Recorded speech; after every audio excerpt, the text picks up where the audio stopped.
Olá, nós estamos reunidos e reunidas para mais uma aula de escola dominical da primeira IPI de Guarulhos. Hoje, domingo, dia 17 de maio do ano de 2020. Vamos conversar um pouco nesse tempo sobre o Espírito Santo de Deus e sua ação na vida dos seres humanos. E antes de nós entrarmos na nossa aula, eu convido você a orarmos pedindo iluminação ao nosso Deus. Oremos. Senhor, nós estamos na Tua presença e suplicamos que o Senhor fale aos nossos corações, que possamos ser edificados e que aprendamos cada dia mais do Senhor e coloquemos em prática nas nossas vidas. Cuida de cada irmão e irmã que está participando dessa aula, também das pessoas que assistem e querem aprender mais um pouco de Ti. Que todos nós e todas nós possamos sair daqui melhores do que quando nós entramos. Oramos e pedimos tudo em nome de Jesus. Amém. Tema da nossa aula: a presença do Espírito Santo no ser humano. Nós queremos discutir nesta escola dominical como age o Espírito Santo de Deus em nossas vidas, como nós podemos entender o que esse Espírito faz, para onde ele aponta, a fim de que tenhamos uma maior compreensão ainda de como é a ação desse Deus em nós. O fundamento para a nossa lição, o texto base, está lá na carta aos Gálatas, capítulo 4, versículo 6. E diz assim a palavra do Senhor: E porque vós sois filhos, enviou Deus ao nosso coração o Espírito de seu Filho, que clama, Abba, Pai. Novamente, e porque vós sois filhos, enviou Deus ao nosso coração o Espírito de seu Filho, que clama, Abba, Pai. Bem, quando nós passamos pela experiência da conversão, eu e você fomos batizados com o Espírito Santo de Deus, ou seja, podemos comprovar de que o Deus habita em nós. Muito se discute sobre quando nós recebemos esse Espírito. Eu costumo dizer que o Espírito Santo de Deus passa a habitar no ser humano desde que ele entende o que é vida e entende que a vida plena só existe em Jesus Cristo. Para a gente pensar e raciocinar um pouco mais do que é esse Espírito e o que ele faz em nós, eu queria desafiar você a abrir a sua Bíblia no Salmo 51. Nós faremos a leitura dos 3 primeiros versículos do Salmo 51. Diz assim a palavra do Senhor: Compadece-te de mim, ó Deus, segundo a tua benignidade e segundo a multidão das tuas misericórdias. Apaga as minhas transgressões, lava-me completamente da minha iniquidade e purifica-me do meu pecado, pois eu conheço as minhas transgressões e o meu pecado está sempre diante de mim. Salmo 51, os 3 primeiros versículos. Uma das coisas que o Espírito Santo de Deus faz em nós é nos dar consciência do nosso pecado. Quando recebemos o Espírito de Deus, eu logo entendo aquilo que é contra a vontade de Deus na minha vida. O Espírito Santo de Deus, o Espírito do Filho, como diz o texto em Gálatas, o próprio Jesus Cristo, nos apresenta as nossas iniquidades e as nossas falhas. Também convido você a abrir a sua Bíblia no livro do profeta Ezequiel. Ezequiel capítulo 36, nós faremos a leitura dos versículos 26 e 27. Ezequiel 36, versículos 26 e 27. E diz assim a palavra do Senhor: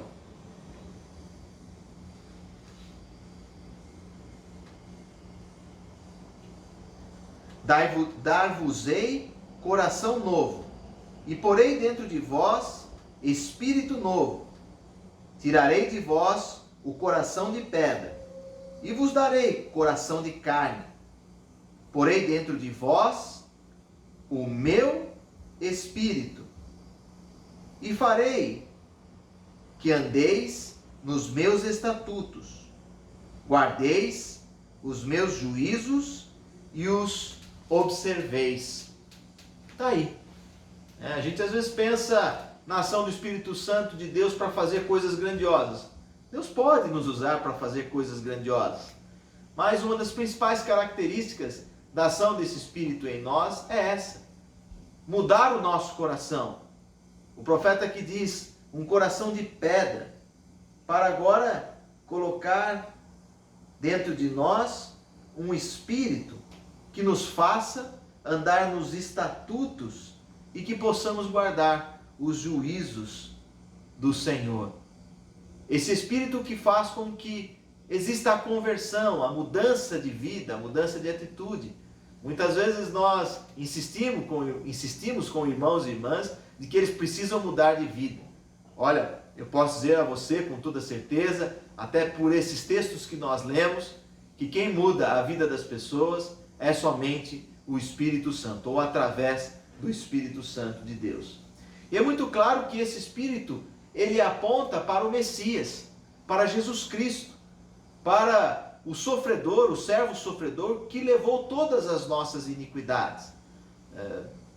Mais uma vez, o que ele nos apresenta é Cristo Jesus, que morreu na cruz e ressuscitou ao terceiro dia, e morreu por nossos pecados.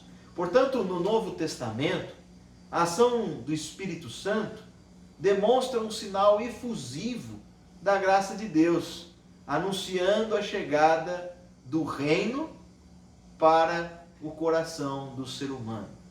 Anunciando a chegada do reino de Deus para a transformação do ser humano.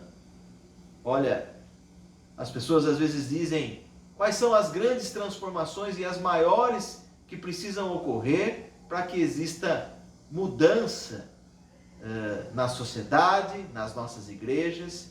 Eu posso te dizer também que a principal mudança, a principal transformação que precisa ocorrer ou seja, na minha vida.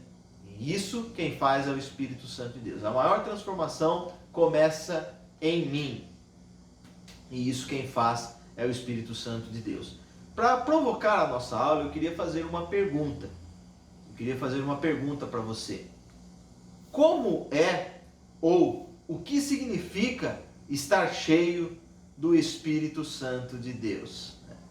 A gente está cansado de ver manifestações, algumas mais teatrais, outras mais contidas. E aí, fica a pergunta. O que significa ou como é estar cheio do Espírito Santo de Deus? Pense nisso. O primeiro ponto que eu queria destacar nessa nossa conversa é: a nossa filiação com Cristo é um sinal do Espírito Santo de Deus.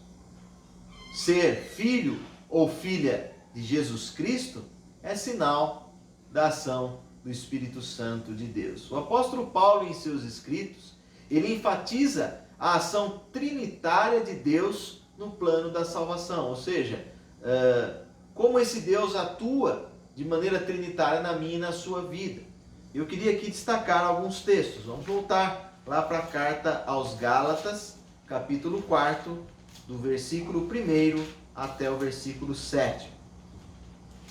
Gálatas 4, do 1 ao 7. Diz assim a palavra do Senhor: Digo, pois, que durante o tempo em que o herdeiro é menor, em nada difere de escravo, posto que é ele senhor de tudo, mas está sobre tutores e curadores até o tempo predeterminado pelo Pai.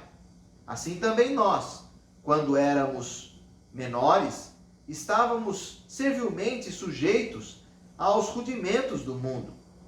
Vindo, porém, à plenitude do tempo, Deus enviou o seu Filho, nascido de mulher, nascido sob lei, para resgatar os que estavam sob a lei, a fim de que recebêssemos a adoção de filhos.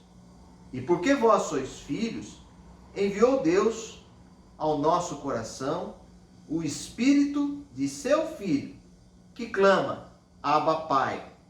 De sorte que já não és escravo, porém filho, e sendo filho, também herdeiro por Deus. Percebam aqui nesse escrito aos Gálatas a ação trinitária de Deus nas nossas vidas. O apóstolo é muito claro dizendo que Deus age como Deus Pai, que enviou o seu Filho, e a ação dele aponta para esse Deus trino nas nossas vidas. Então é preciso entender do Deus que criou todas as coisas, que morre para resgatar o ser humano e que habita em nós, a fim de que nós tenhamos uma vida transformada, uma vida que aponte para esse servo sofredor, que é Jesus Cristo. Outro texto também que eu queria destacar com você, mais um escrito que nós damos por autoria a Paulo, está lá na carta aos Romanos, capítulo 8, versículos 15 e depois versículo 23. Diz assim: porque não recebestes o espírito de escravidão, para viverdes outra vez atemorizados, mas recebestes o espírito de adoção, baseados no qual clamamos Abba, Pai.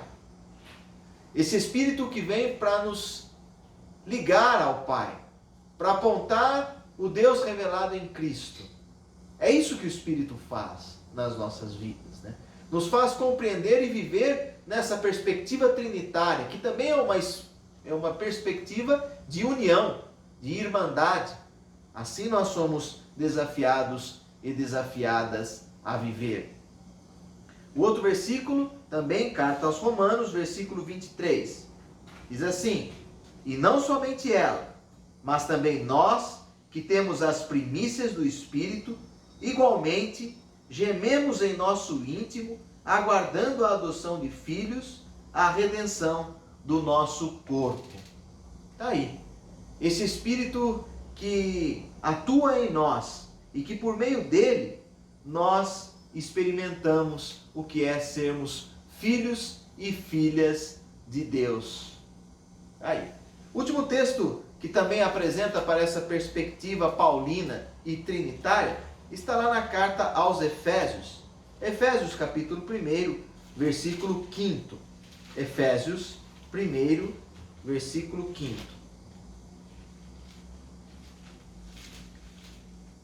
Diz assim a palavra do Senhor: nos predestinou para Ele, para a adoção de filhos, por meio de Jesus Cristo, segundo o beneplácito de sua vontade. Aí, o que esse Espírito faz é apontar-nos para uma vida em Cristo, para a partir de Cristo sermos considerados filhos e filhas de Deus. Não é nada de outro mundo, né? Apesar que entender essa perspectiva de um Deus que morre por nós parece coisa de outro mundo. Mas o que esse Espírito faz em nós é olharmos cada vez mais para Cristo e buscarmos uma vida comum, né? Ou seguindo o Mestre. Infelizmente, nós temos muitas incoerências nas interpretações do que é ser uma pessoa cheia do Espírito Santo. Muitos e muitas estão dizendo: eu sou cheio do Espírito Santo. No entanto, o seu testemunho de vida cristã é totalmente incompatível com o Evangelho, com aquilo que nós vemos em Cristo Jesus. E o primeiro ponto que nós queremos destacar é justamente isso. Estar cheio do Espírito Santo é estar cheio de Jesus Cristo. Quer ser uma pessoa cheia do Espírito Santo? Viva como o Senhor Jesus, né? Um versículo muito conhecido lá no Evangelho de Mateus, capítulo 15, versículo 8, diz o seguinte: esse povo honra-me com os lábios, mas não com as atitudes, né? Tem muita gente dizendo que é cheia do Espírito Santo, mas a sua prática é incondizente. Segundo e último ponto da nossa aula: a nossa libertação em Cristo por meio do convencimento do Espírito. A nossa libertação em Cristo por meio do convencimento do Espírito. Nós acabamos de dizer lá no início, né? Não adianta a gente ficar forçando barras. Quem convence é o Espírito Santo de Deus. E o texto que nós lemos, Gálatas 4:6, diz: enviou Deus ao nosso coração o Espírito do seu Filho. O Espírito é que nos convence a termos uma prática cristã. O Espírito é que nos convence a vivermos como o Senhor Jesus viveu. A promessa dita desde os profetas, de que o Messias levaria sobre si as nossas iniquidades, passa a cumprir em Jesus e nós entendemos a partir do Espírito Santo. Portanto, o Espírito nos faz entender esse tempo, que é o tempo da graça salvadora. Que não é mais o tempo apenas de seguirmos a lei e as regras e obediências litúrgicas. Agora é o Espírito que nos faz viver uma nova vida, uma vida plena, uma vida em Cristo Jesus. Você vai ter aí no slide algumas citações de profetas que anunciam a ação desse Espírito que aponta para Jesus Cristo. Por fim, eu queria concluir essa aula. O Espírito que liberta. Talvez você esteja se sentindo uma pessoa aprisionada. A proposta é olharmos para esse Espírito que nos liberta.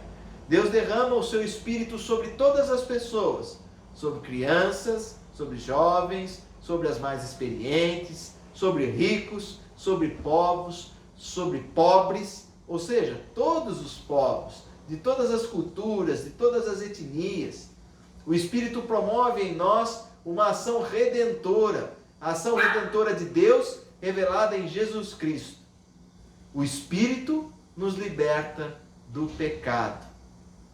Como é duro estarmos presos nas amarras do pecado. E esse Espírito de Deus vem para nos libertar do pecado. Por fim, eu queria orar com você, a fim de que esse Espírito atue em nossas vidas.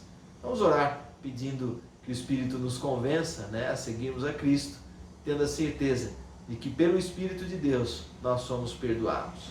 Senhor, obrigado porque o Senhor nos ensinou que o Teu Espírito aponta para Cristo. Muitas vezes nós ficamos presos nos exemplos, nos testemunhos de várias manifestações, mas o que realmente Teu Espírito faz em nós é apontar para Cristo Jesus. Cuide, ó Pai, do Teu povo, que o nosso testemunho seja condizente com aquilo que nós temos proclamado e temos tentado viver no Evangelho de Cristo Jesus. Que o Teu Santo Espírito liberte pessoas que estão presas nos vícios, que estão presas no pecado, das mais variadas ordens. Nós clamamos e intercedemos por cada um, em nome de Jesus Cristo. Amém. Amém. Obrigado.